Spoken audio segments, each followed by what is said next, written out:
La première question de l'exercice. On me demande d'étudier la fonction f, domaine de définition, limite aux bornes du domaine de définition et le sens de variation de la fonction f. Domaine de définition. Je vous rappelle l'expression de f du x. Domaine de définition.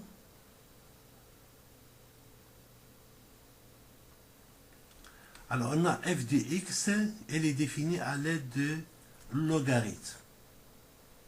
Ce qui est à l'intérieur de logarithme, x sur 2 moins x doit être un nombre strictement positif. Et en plus, j'ai ici un dénominateur.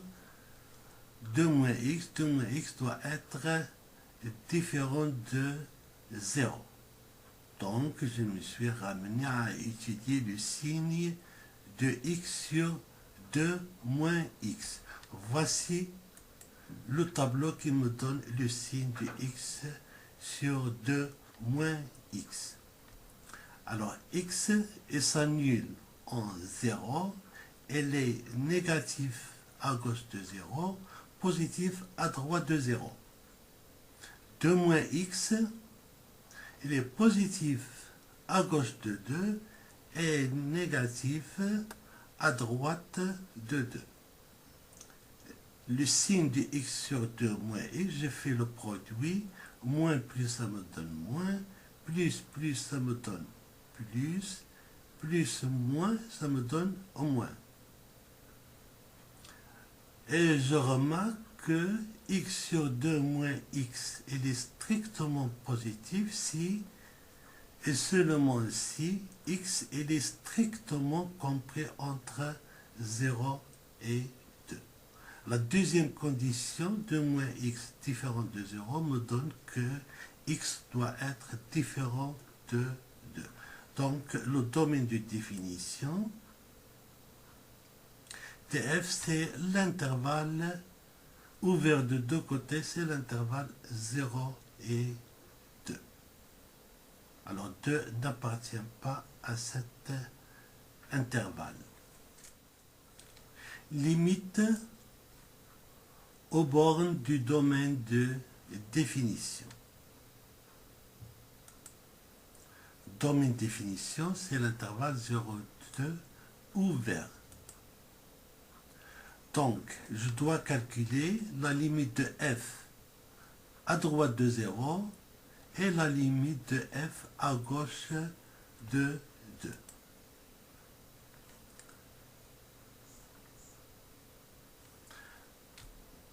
Alors, on a limite quand x tend vers 0 et x à droite de 0. Il suffit de remplacer x par 0, ça me donne 0.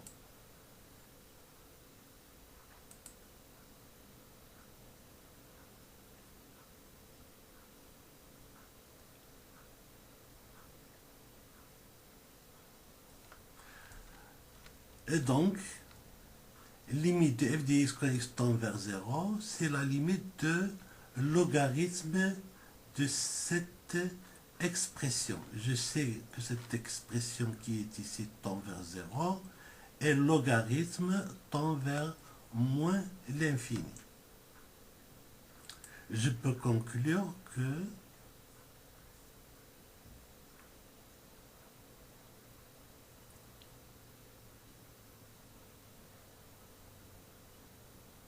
la droite d'équation x est égale à 0 est une asymptote verticale à la courbe CF, la courbe représentative de la fonction f. La droite d'équation x est égale à 0, c'est l'axe OY.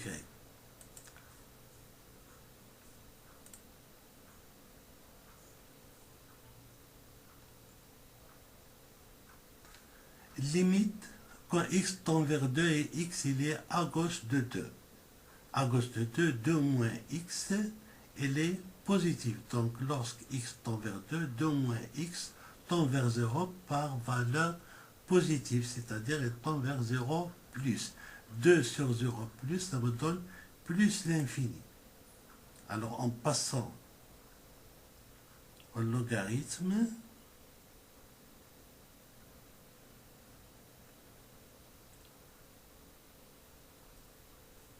alors cette expression tend vers plus l'infini et le logarithme tend vers plus l'infini quand x tend vers 2 et x à gauche de 2. Conclusion.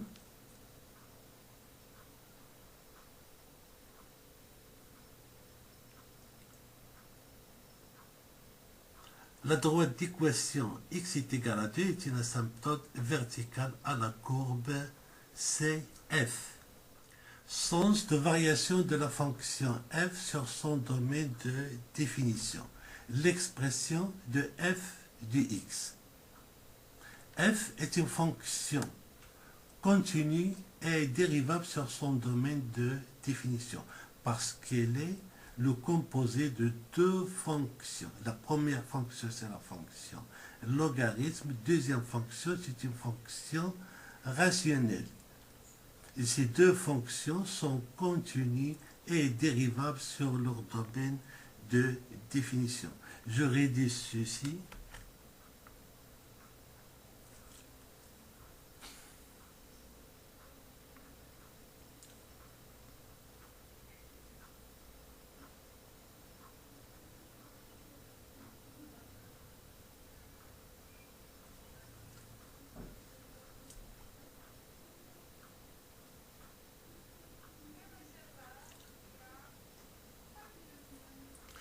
Maintenant, on va calculer l'expression de f' de x.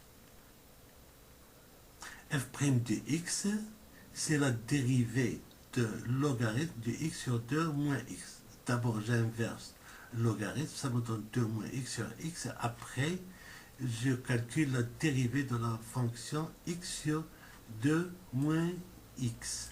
Après calcul, je trouve que c'est égal à 2 sur x facteur de 2 moins x. Remarquez une chose, d'après le tableau des signes qu'on a vu auparavant, le produit x multiplié par 2 moins x est un nombre qui est strictement positif. Et j'obtiens que f' de x est un nombre qui est strictement positif, et ceci pour tout x appartenant à l'intervalle 0, 2. J'écris donc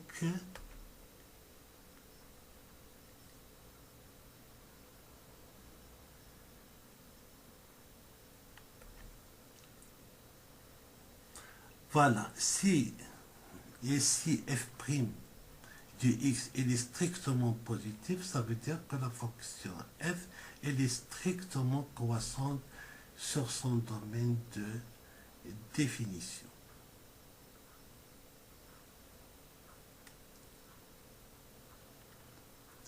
Maintenant, on va dresser le tableau de variation de la fonction f. Le domaine de définition, c'est l'intervalle 0, 2 privé des points 0 et 2. C'est pour cette raison qu'on a mis ici 2 barres. Donc x varie entre 0 et 2. f' de x, elle est toujours positive. Donc la fonction f, elle commence de moins l'infini, elle monte jusqu'à plus l'infini.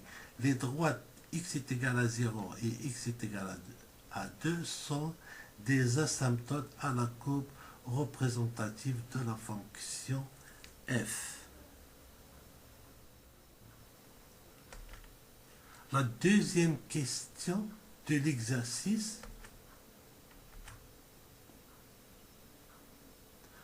montre que le point A de coordonnées 1, 0 est centre de symétrie de la courbe CF. On me demande de trouver l'équation de la tangente à la courbe CF au point A. Alors, on va faire un rappel.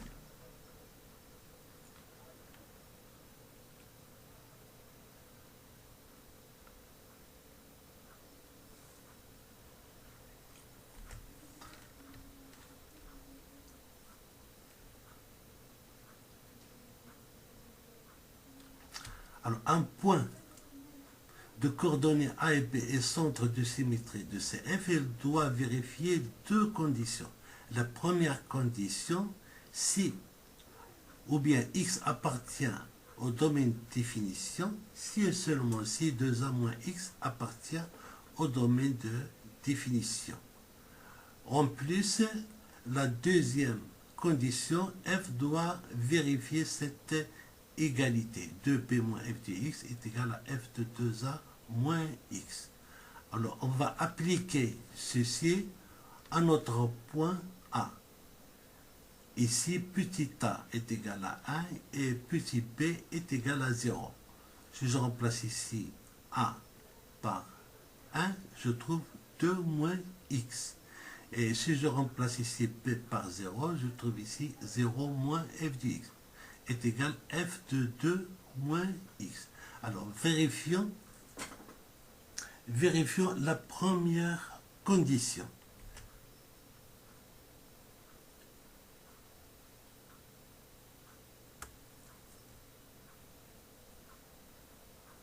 X appartient à l'intervalle 0,2, équivalent à dire que x strictement compris entre 0 et 2. Je multiplie de deux côtés par moins. L'inégalité change, moins 2 moins x, moins 2 strictement inférieur à moins x, strictement inférieur à 0. J'ajoute 2 partout, je trouve que 2 moins x est strictement compris entre 0 et 2, ce qui veut dire que 2 moins x appartient au domaine de définition de la fonction f. Donc la première condition est vérifiée. Maintenant, la deuxième condition. On va calculer f de 2 moins x.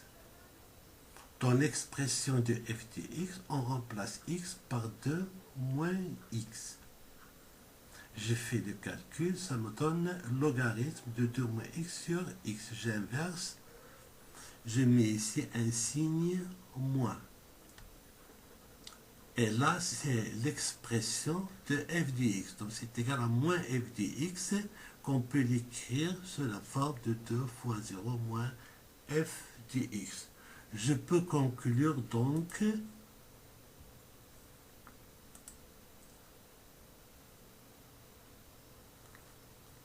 c'est-à-dire que la deuxième condition, elle est vérifiée. Et par conséquent,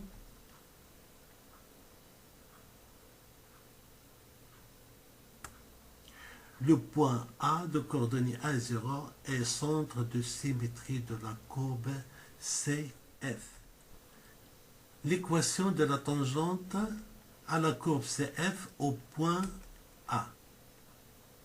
D'abord, je vais vérifier que le point A appartient à la courbe CF. Je calcule f de 1.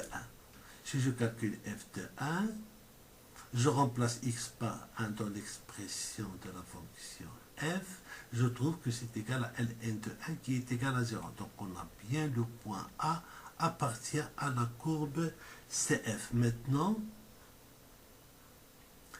je vais utiliser la formule qui me donne l'équation de la tangente au point d'abscisse x0. On va remplacer x0 par 1, y0 par 0.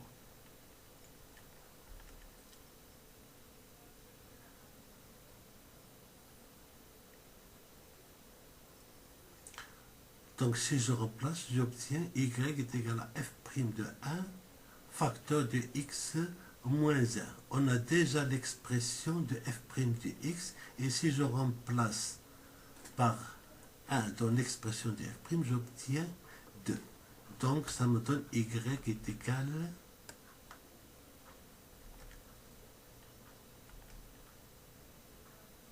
y est égal à 2x moins 2, c'est l'équation de la tangente au point A. tangente à la courbe CF.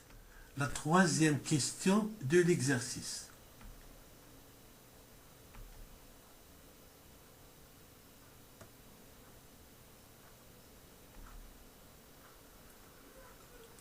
On me demande de montrer que l'équation f de x est égale à x admet une solution alpha dans l'intervalle 0, 2. Pour cela, on va considérer la fonction g définie sur l'intervalle 0, 2, qui est le domaine de définition de la fonction f, de la manière suivante. G de x est égal à f de x moins x. G est une fonction continue et dérivable parce qu'elle est la différence de deux fonctions continues et dérivables. La première fonction, c'est la fonction f qui est continue et dérivable sur son domaine de définition, et la fonction kx associée x, c'est un polynôme continu et dérivable sur R tout entier. Je calcule l'expression de g' de x.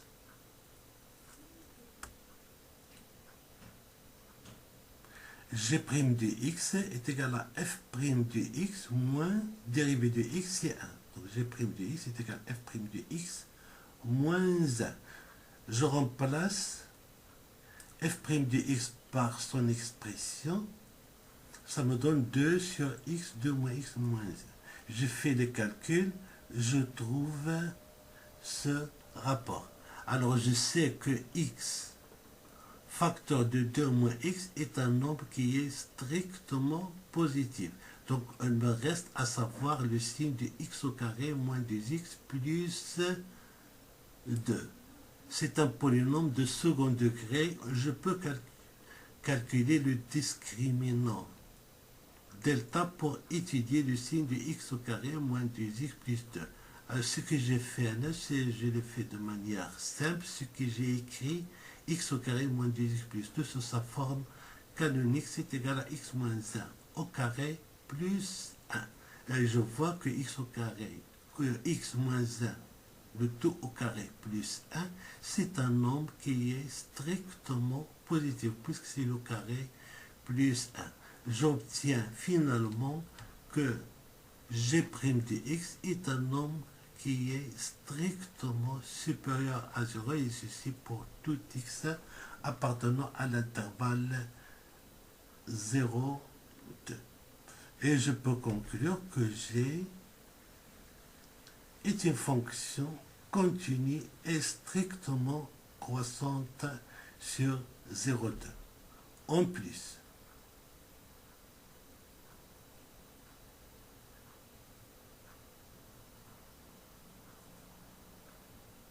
si je calcule la limite de g de x quand x tend vers 0, x à droite de 0, c'est la limite de f de x à droite de 0 moins x. Alors je sais que limite de f de x à droite de 0, c'est moins l'infini.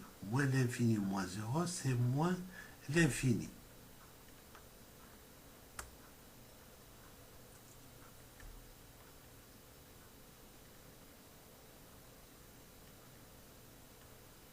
Limite de g de x à gauche de 2 est égale à limite de f à gauche de 2 moins x. Je sais que la limite de f à gauche de 2, c'est plus l'infini.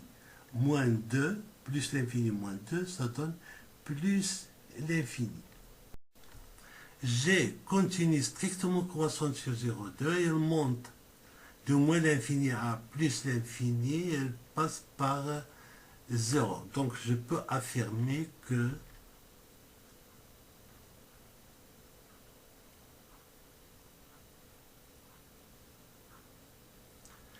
il existe un nombre réel alpha unique dans l'intervalle 0,2 et tel que g de alpha est égal à 0. Alpha est unique parce que la fonction g est strictement croissante. G de alpha égale à 0 me donne que la fonction g de alpha, c'est f de alpha moins alpha est égal à 0, c'est-à-dire que f de alpha est égal à alpha, c'est-à-dire que alpha est solution de l'équation f de x est égal à x et c'est une solution unique, alpha appartenant à l'intervalle 0, 2. Quatrième question de l'exercice.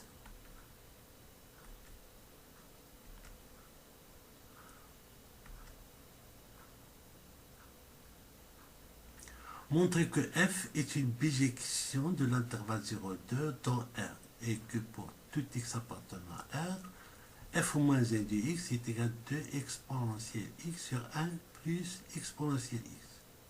Alors on sait que f elle est continue et strictement croissante sur l'intervalle 0,2 qui est le domaine de définition de la fonction f. Et en plus,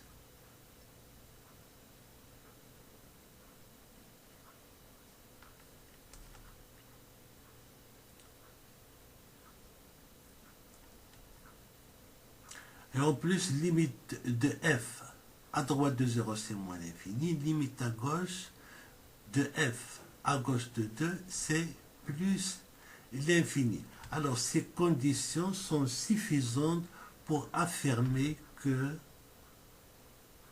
f est une bijection de l'intervalle 0,2 dans R. Et sa fonction réciproque f moins 1, il est défini sur R et prend valeur dans l'intervalle 0, 2. Pour calculer l'expression de f moins 1 du x. Alors pour tout x appartenant à l'intervalle 0,2, je pose y est égal à f de x. Ici, on a y est une fonction de x. L'idée, c'est de chercher à calculer x en fonction de y.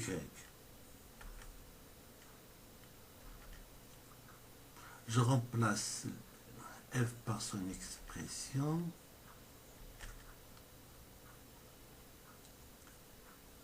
Et je vais faire un calcul en inverse.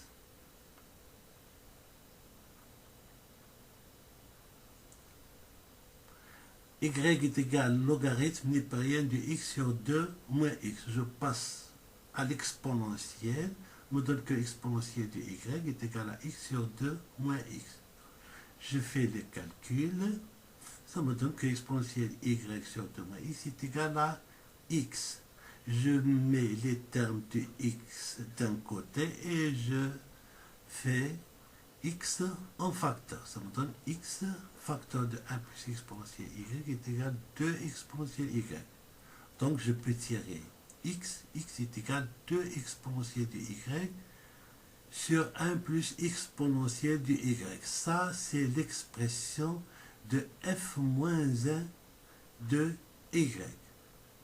Donc, je peux écrire que je remplace y par x, que quel que soit x appartenant à R, f moins 1 de x est égal à 2 exponentielle x sur 1 plus exponentielle x.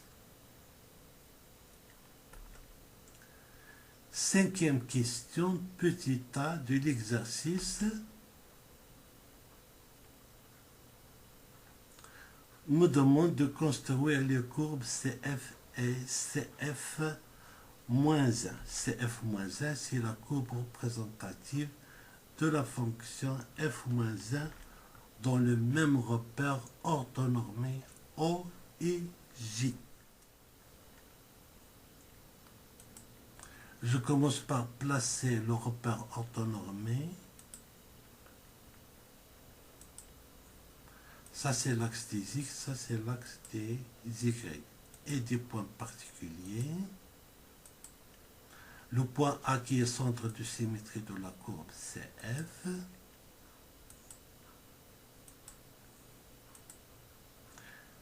Ça, c'est la droite d'équation x est égal à 2 qui est asymptote à la courbe de F, à la courbe CF. c'est la droite d'équation y est égale à x. C'est la première bissectrice. Je trace la tangente au point A.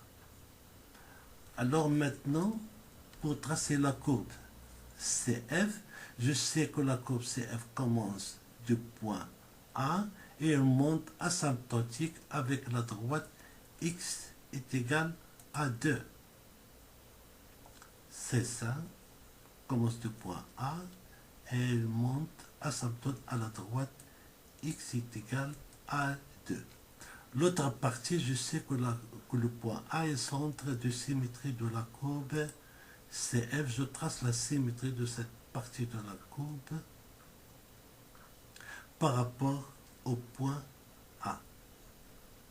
Maintenant, pour tracer la courbe CF-1, c'est-à-dire la courbe représentative de la fonction f-1, je sais que les courbes CF et CF-1 sont symétriques par rapport à la droite d'équation y est égal à x. Pour tracer la courbe de f-1, je commence par tracer les symétries par rapport à la droite y est égal à x de quelques éléments de la courbe CF. Ça, c'est la courbe CF. Le point A', symétrie du point A par rapport à la droite y est égal à x. Ça, c'est la droite y est égal à 2 qui est une droite horizontale. C'est la symétrie de la droite x est égal à 2 par rapport à la droite y est égal à x. Je trace la symétrie de la tangente. Maintenant, je sais que la courbe, à partir de A', bien sûr, elle est symétrique par rapport à la droite y est égal à x, à cette partie de la courbe. Et si elles se rencontrent, elles doivent se rencontrer sur la droite y est égal à x. Et l'autre partie, je l'obtiens par symétrie.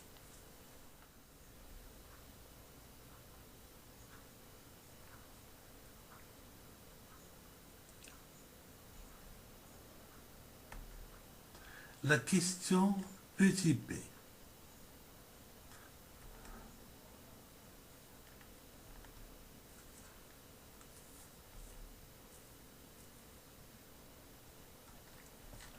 On me demande de calculer l'aire A du domaine limité entre les courbes CF et CF en moins 1 et de montrer que cette aire est égale à moins 4 ln de 2 moins alpha carré. Alpha, c'est la solution de l'équation f de x, c'est la solution unique de l'équation f de x est égale à x. Remarquez une chose, si je dis que f de alpha est égal à alpha, ça veut dire que alpha est l'abscisse du point d'intersection de la courbe CF avec la droite y est égal à x. Voilà, ici j'ai placé alpha. Alpha, c'est l'abscisse du point d'intersection de la courbe CF avec la droite y est égale à x. Maintenant, le domaine limité entre la courbe CF, la courbe CF-1, la courbe CF, l'axe OY et l'axe OX. Voilà ce domaine, je l'ai coloré. Remarquez qu'il est symétrique par rapport à la droite y est égale à x. Pour calculer l'aire de ce domaine, je calcule l'aire de la partie de ce domaine qui se trouve au-dessus de la droite y est égale à x. La raison, c'est que cette partie du domaine se peut calculer facilement sans R. Cette partie, elle est limitée entre la courbe CF-1 et la droite y est égale à x et les droites d'équation x est égal à 0 et x est égal à alpha.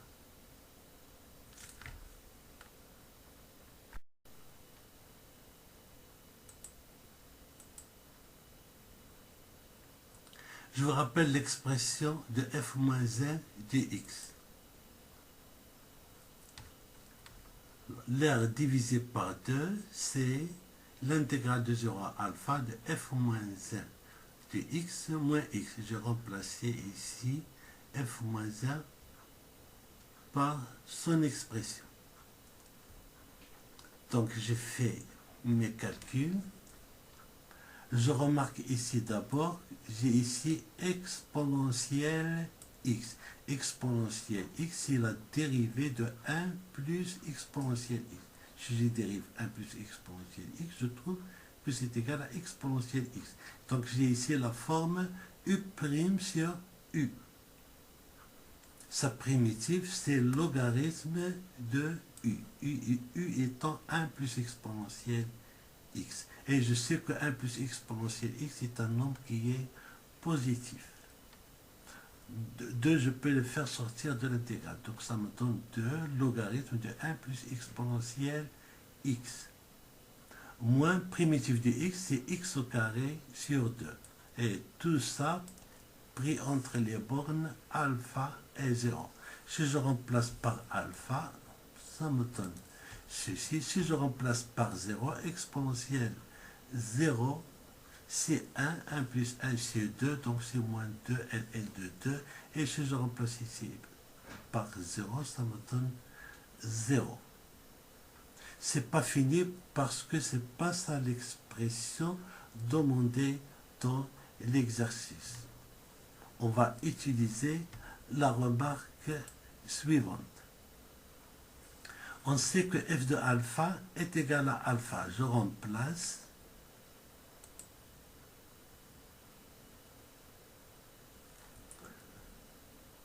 Ça, c'est l'expression de f en alpha.